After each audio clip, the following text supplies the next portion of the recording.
students, I am Craig Thomas, CCO of Dlala Studios. Like AJ kind of hinted at earlier, it's a semi-made up title. It's one of the perks of having your own studios. You get to decide what people call you. More often than not, that isn't the case. But CCO for me is Chief Creative Officer. So I kind of head up all the design stuff, any of the creative stuff pretty much comes through me. It is worth mentioning that since I've been with Dlala from the very start, I think this is my 4th job title, including tech, creative and all kinds of stuff. So it does kind of fall apart. I'm going to be talking about growing a studio, so Janksy to Team 17. I realise a lot of the words on here aren't going to make any sense to any of you guys. I wouldn't worry too much about that right now. Just before we start, I just want a quick show of hands. All students, yeah? Programmers? Designers? Artists, 3D animation, the other kind of stuff. None of the above, other? Cool. What's yours? Oh, interesting. So AJ will be more of use to you for that one, I guess. But we'll come on to it. So what I'm going to be doing is talking about how we've kind of grown our studio. A lot of this may not be strictly relevant because you are still students, but obviously as you're going onwards and upwards, you're going to be working on kind of new projects, new things, products of that. It's not working. So it's fine. We're good. So you'll also notice that this slide might look suspiciously similar to one of AJ's because I may or may not have stolen a lot of the content from him. So with that in mind, I started like pretty much everybody in here has at university. It's a picture of the university I went to, which was the University of Greenwich. You'll notice the main difference between my picture and AJ's is I'm actually not in this one. For very similar reasons is I hardly ever turned up. I just didn't fucking bother because it was boring to me. It didn't really make much of a difference. And I know they're probably going to regret bringing in a bunch of guys telling you how much of a waste of time uni was, but I'm assuming you've got no lecturers in here? Excellent. So we'll carry on in that case. For me, this felt like a complete waste of time. It wasn't what I wanted to be doing. I was doing computing, so not specifically a games programming course or anything like that, but I was learning computing. I turned up, did my exams, did my coursework, did okay, didn't do great, but that was mostly because of my complete lack of attendance. Absolutely hated it. But at the same time as I was working here, I was making my own stuff at home, so I was kind of prototyping. I was making sure I had a whole backlog of games I was making myself, because that was really what I wanted to do. But I did, of course, need some kind of money to go alongside that. This is a picture of the Olympic Stadium in East London. I can actually claim a credit on this building, despite the fact all I did was office work and kind of IT setup. It's made me notice, actually, when AJ's been doing his presentation, how similar our routes were from where we started to where we are, and I guess it's going to be quite similar for a lot of you guys, so I think that would be the interesting point. But it is worth mentioning, I absolutely hated this as well. I know it's going to make me sound like quite a negative person. I promise that's not usually the case. I absolutely hated it.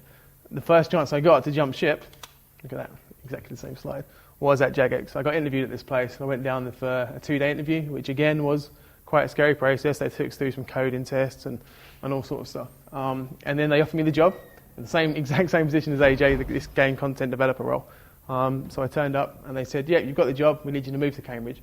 And that was in 2 weeks' time. So I had to just completely shift my entire life halfway across the country. When I got there, knew nobody, knew absolutely nothing. It was absolutely terrifying. But my first role in the industry, that was exciting for me. It was like, the games industry finally wants me. This was what I really, really wanted to do. But 3 days into it, I was absolutely fucking terrified because to me, I was surrounded by people that had been doing this for years and years and years, and I knew nothing. And I genuinely, after 3 days, felt like quitting. 3 days into the games industry, I just felt like stopping. Because it was so horrendously scary. But one thing I do really want to nail home today, and it's probably something I should have made its own separate slide for, is this concept of really pushing your boundaries when it comes to what you're comfortable doing. So your comfort zone is something I'm sure you've all heard of before. It's things that you are kind of standard, you can do whenever you want to do. But if you imagine kind of this giant circle around you where you're sitting right now, tasks that you're normally used to doing, so for some of you guys it might be writing some simple coding classes, doing drawings or anything like that, is really, really simple for you. Maybe for you guys it's slightly harder doing things like standing in a room full of people and talking. That would be slightly towards the edge of your comfort zone. What you really want to be doing, and this is both for business perspective and personal growth, is try to straddle that line of your comfort zone. 1 foot inside, 1 foot out. So always make sure you're pushing things that you don't necessarily feel comfortable doing, because the more you do it, the more you will get used to it happening. Anyway, so the story continues at Jagex, and I was paired up with the other beardy twat, AJ. That was where we first met. He likes to tell people he was mentoring me, but because I'm up on the stage at the moment, that's not what was happening. They kind of paired me and him together because they wanted someone to look after him. So we ended up spending a lot of time together, and to be honest, the stuff we were doing on Stellar Dawn was it was pretty good. We struck up a really good partnership, a really good duo. We had nicknames and everything. I'm not going to go into that because that's actually quite embarrassing thinking about it. Now I've started saying that. But it was a really good time. But then, as AJ told you earlier, he broke up the dream team. He broke up the pair of us and just abandoned me for Bossa Studios, so I was left on my own there. But true to the story, he did say, as he was leaving, he said, Craig, in 6 months' time, you're going to be bored of this place. You're not going to want to be here anymore. And then he left, and that was it. But they moved me over onto RuneScape, which was fucking terrible as well. That was a horrendous piece of trash. That was not fun at all. I know I'm supposed to be sugarcoating because some of you guys do know Jagex people. Hated it. It was not fun at all. So 6 months after the day AJ left, I called him up, and that was, AJ, hi, it's Craig, help, kind of thing. And we sorted some stuff out, and because I built up this portfolio of work I'd done previously, went to an interview at Bossa Studios, and that was when we met up again. So I don't even know why the slide's in there because you've seen his face already. AJ's on at the front, unfortunately. And it was the start of a long-term, it feels like marriage, I think. Girlfriends will definitely say the same thing. We spend way too much time together. I didn't have this beard beforehand, and I'm not sure it's actually mine. I've still got a funny feeling it's partly his, but that's the way it kind of goes, I suppose. So that was AJ after he abandoned me, and I moved over onto Bossa Studios. You guys remember the slide from earlier now? Because I totally stole this animation. Yeah. It is. It's probably the best one in there, I'll say. Monster Mind, AJ kind of touched on it briefly. It was this multiplayer Facebook game, and it's probably worth mentioning Facebook games, it wasn't what we wanted to be doing. We grew up wanting to make games like Mario. We comment on Mario 64. Facebook games wasn't really what we wanted to do. We didn't want to do free-to-play. We'll go on record to saying now, I absolutely hate doing free-to-play games. It's not something that's much fun at all. It just, for me, and for the rest of the team, I'll talk for them now, it feels like it takes a lot of the core elements out of a fun game. And you've got to start thinking about monetizing certain things and how you can convince a player to pay money as they're playing. That kind of feels a little bit evil, I think is probably the way we put it.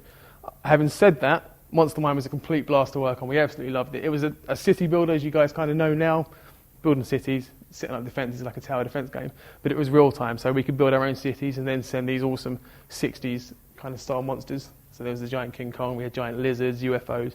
It was amazing. It was so much fun, and we really, really enjoyed it. I'm going to show you that animation again just for the fun of it. We did win that BAFTA, and it was probably still one of the highlights of our career. It was amazing going there and hanging out with the big guys. So Notch was there. We got to meet guys from Nintendo, from Valve. I mean, literally walking around and bumping into these people was like hugely overwhelming for us. These are some of the most successful people we could ever hope to meet. And it was at that point, like AJ said, we kind of realised, you know what, this might not be for us anymore because we've won this award for somebody else. Surely there's more to it. We can't really do much more here. So we decided that we'd leave and form our own studio, and that was kind of what happened next. That was when Dlala was born. We did do the idiot approach. Like AJ said, we had no money. This was an absolutely terrifying time, and that's probably something we do differently maybe, is come into this with money, because there was very, very little we could actually do. We started struggling for a lot of things. I'll explain that as we're going on. We left and had no game plan, didn't really know what we were planning on doing, but we did come up with a pretty cool concept for a game. This was one that we picked, and I'll go on and explain a little bit about Janksy in a sec. But at this time, AJ was doing tours to different conventions and stuff, and I don't think it was developed, but I'll say developed anyway. Bumped into one of the guys at Microsoft, and luckily for us, it was around about this time they were releasing Windows 8, which was obviously their new operating system at the time, and they were looking for a bunch of release titles. So we thought, well, maybe we can push this and see where we can really go. So we asked them, we spoke to them, and they said, yep, if you can get a game done for us by release, we'll feature you, you'll get a whole load of attention, it'll be front page of the store, all that kind of stuff. So it was like, brilliant, that's fantastic, we can definitely do this. But then they told us we only had 9 weeks to do it in, which wasn't quite as exciting. But we started cracking away and working on this. And this was kind of the concept here. It was all about this little green alien dude, and the basic concept was for a touchscreen device is you drag him out and you flicker around these different galaxies trying to collect all these nebulae. Not nebulas, and you had to get to the ship at the end. And it was really, really simple, but we absolutely loved it. From a design perspective, it was quite nice as well to work on, because it was the first time we'd worked on a proper touchscreen interface, which isn't necessarily something that comes naturally to us. But we managed to jump into it and did a pretty good job of it.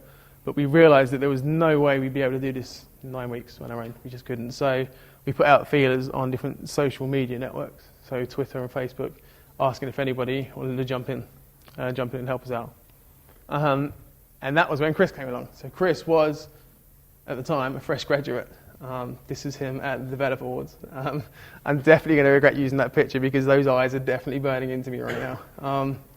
But Chris was fantastic. He came on and we did a really, really shitty code test just to make sure we knew he was up to scratch. And it got to the point where he was sending back answers and we were having to Google what he'd written because he was clearly way better than we were. He knew what he was doing, more so than us. So he jumped onto the team and, again, because we had no money, worked for free for a long period of time. And Chris has been with us. And I know I'm kind of preaching to the choir here, but something we definitely learned from that was experience doesn't necessarily mean better. We were lucky that we took a chance on a graduate, which is what all you guys are going to be. And he was an absolute gem. The advantage he had was he knew what he was doing. And he didn't do a particularly good job with his degree. Like AJ was saying, he kind of flunked out. He just didn't seem to enjoy it. But we let him take that chance. And I tell you what, that was paid back no end. Anyway, we got Janksy done. Janksy was released after those 9 weeks, and true to their word, Microsoft actually released that on the front of the store page, so we got to see that everywhere. But one of the best things about this was, it was like 50 different stores around, John Lewis stores around the country, they had these giant kind of 80-inch touchscreen TVs. There was one on Oxford Street, and we actually got to go and play Janksy on these big TVs in front of thousands of people, which is quite an exciting time for us. As we were going through and making this, we got in touch with one of the guys that developed, a guy called Will. He was actually their editor at the time. He's left. Develop magazine, for anybody that doesn't read it, is one of the coolest kind of development magazines you'll be able to get. So if you get a chance to get a subscription to that, I highly recommend it. And not just because of what I'm about to tell you. We went and met this guy, and he was like, okay, we're doing a quick little piece on Microsoft, work with Microsoft. We like a couple of quotes, we'll stick it in the corner of the magazine on one of the pages. So we went and met him. We went up to the pub, despite the fact we'd pretty much run out of money by this point. Went and spoke to him, and spoke to him, and spoke to him. And as you've probably figured out from the amount we're doing this today, we're actually quite good at just non-stop talking lots of shit. And apparently they really liked that because they got back in touch with us, and rather than it being this little text they put in the bottom corner, they did like a 5-page spread on us. But moreover, for some bizarre reason, they decided to put these faces on the front cover. They did this full front cover picture of us on the front of the magazine. And I tell you what, I felt like an absolute rock star. I actually forgot about this. I felt like an absolute rock star the first time I picked up that Develop magazine, and I was sitting on the train on the journey home. I was looking at it, and I'm telling you, people were looking at it because, well, it was probably because I was kind of forcing it, but it was a fantastic feeling. It was that first moment of, I guess rock stardom is one way of putting it. I know it's nothing much. It's on a magazine that most people around the world aren't going to read. But for us, it was like, you know what, we're kind of heading in the right direction. But the other thing that Janksy did, which was pretty cool, is he got the attention of some of the guys at Microsoft. That is Lee Shulman, who is an absolute superstar. I'm going to tell you a little bit more about him right now. But he'd been in touch with us, and he offered some advice, some guidance, and where we were going wrong, what we could do better. And when someone like Lee Shulman asks to give you advice, you pay attention to him. It's worth mentioning he was the head of Rare. Do you guys know Rare? They did all the... He has worked on a bunch of different games that we grew up playing. He was effectively our childhood, and that's not an exaggeration. Games like Diddy Kong Racing is, I mean, for me, personally, Diddy Kong Racing is better than Mario Kart. Won't start any arguments right now, but it's a personal preference. Stuff like that, knowing that this guy wanted to give us advice was an absolute incredible godsend to us. And it's actually worth mentioning in that video, he's actually talking about us as well, which is why we like to use that screenshot. But after the third meeting that AJ had been going to, by this point, no money, we'd completely run out, so I was at home working in my pyjamas at this point. AJ called back home and said, I've just had another discussion with Lee. I was like, okay, cool. What advice has he given us this time? He said, no, you're not actually going to believe this. He actually wants to give us some money and bring us into the studio and work with him. And he was right, I didn't believe him. I thought, well, why would they want to take 3 schmucks that have worked on some shitty little Windows 8 game and bring them into the studio to work with? But it turns out that was exactly it. They'd started this incubation program, and they were wanting to work with a bunch of different studios. So that was kind of how Microsoft Studios and Dlala started working together. That was kind of the rules. It was initially a 6-month incubation program, so they wanted us to go in-house, go sit with them for 6 months, which did become 13 months because it was working out so well for the pair of us. The important thing for us is that we got to pick our team and initially pick our projects. So we knew what we were working on, we were making all those decisions. But the fact that we ran out of money kind of really gave us this edge and this reason to do it. They were fully covering the salaries of any of the guys we wanted to pick. But obviously on the flip side of things, any IP we created, so any of the really cool concepts, they owned, which was a bit of a shame because working and creating IP is the reason we all do this game and stuff. But we did get a chance to work with some incredible talent. Rather than sitting there and going, right, well, how would they have done this on Fable? We could go up 2 flights of stairs and go and ask Simon Carter, the guy that literally invented Fable. He was the person that created this. And that was an absolutely amazing feeling. Or how do they do this on FIFA? How did the AI work on FIFA? Let's go and ask Andy. Andy will tell us. And that was a really strange experience, being surrounded by so many talented people. But they were absolutely fantastic about it, because I think it's probably fair to say the amount of stuff we learned from them, we've saved ourselves about 3 or 4 years in the industry, because we just soaked up so much information. But the important thing here, and it's definitely worth picking out, is that we got to pick our own team, and that's always been really, really important to us. That image is actually photoshopped, and I'm not really holding that magazine, but that is the front cover that we actually got to show, which is a pretty nice moment. You can see people in the team. I'm going to go through and talk to you about these guys, but building a team was so important to us, and it's probably been the most important aspect of our growth and how we've developed as a studio. Do it right, don't do it fast. Right now, that isn't going to be particularly relevant to you guys, but I'm sure you've all worked in group projects where there could have been one bad apple, one person that hasn't necessarily pulled their weight or hasn't quite fit in. That can completely destroy an entire working relationship for the rest of the team. It gets really quite poisonous. So for us, doing it right is so much better than doing it fast. There's a guy called Ed. Now, Ed started a little studio called Pixar. Pixar have obviously been quite successful since then, but he summed it up perfectly. Getting the team right is the necessary precursor to getting the ideas right. It is easy to say you want talented people, and you do, but the way these people interact with one another is the real key. Even the smartest people can form an ineffective team if they are mismatched. And it is so important. It's definitely something we've learned. We've worked with people that have just ruined projects. Not intentionally, but because they haven't fit in very well. They haven't fit in socially, or they just haven't been the right Dlala, I feel. And we've had that, and that can really, really cause problems. So we decided, right, we can now get the chance to pick our own team. What's the best way to be interviewing these people? And it actually turns out we did the, I guess it's common, but the scumbag approach. We just started stealing people. Stealing people we worked with previously. Now, Ben, we worked with at Bossa Studios, was when I first met him. The guy that AJ was talking about, telling him to fuck off very often, that's Ben. Ben is absolutely brilliant, and he has managed to bring the absolute best out of Chris. He's incredible. He's our lead tech, and he will be with us, hopefully, forever. But he's the kind of person with a banking background that wouldn't necessarily have had that much experience in games. In fact, his first job was also at Bossa when he came along. But we stole Ben, knowing how good he was. Again, someone not with that much experience was fantastic. Introducing Loudon. Now, Loudon we stole from Jagex. You can actually see he's wearing a Stella Dawn top there, which is where we met him there. Loudon is our designer. He was only a QA at Jagex, but stepped up his role because he always wanted to be a designer. So he worked his way up. Unfortunately, Loudon is one of the coolest guys you'd ever meet, and he's unnaturally handsome, which is why I've chosen this picture. But he's actually a pro snowboarder. Probably worth mentioning. He's got loads of cool stories, but he fits in with the team so well. Just to summarise that a little bit, it's worth mentioning this again. Good ideas plus a shitty team is not going to equal awesome. It just doesn't work like that. You really, really need to make sure you get the team right. So that was always the most important part to us. Now, moving on to the overall section. We spent our time at Microsoft. We did our 13 months. It got to the end of that, and I can't even tell you about the games we made because of the whole NDA stuff. We finished our contracts there, decided, you know what, we now want to go back out to the garages working alone again. Again, with no money, which, thinking about it, seems to be a running theme for us. I'm hoping it doesn't last too much longer.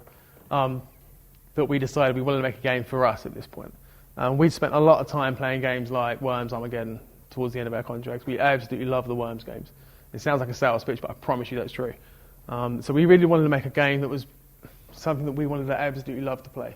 So we came up with this concept of Overworld. Now, Overworld, I'm going to do a real quick summary of it. It's this 2D platform brawler.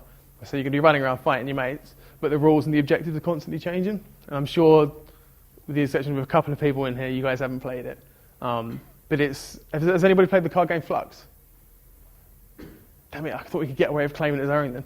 Okay, so it's basically Smash Bros meets Flux. So you're running around fighting each other. 1 minute the game type might be King of the Hill, so you'll get points by standing in this shiny circle of light.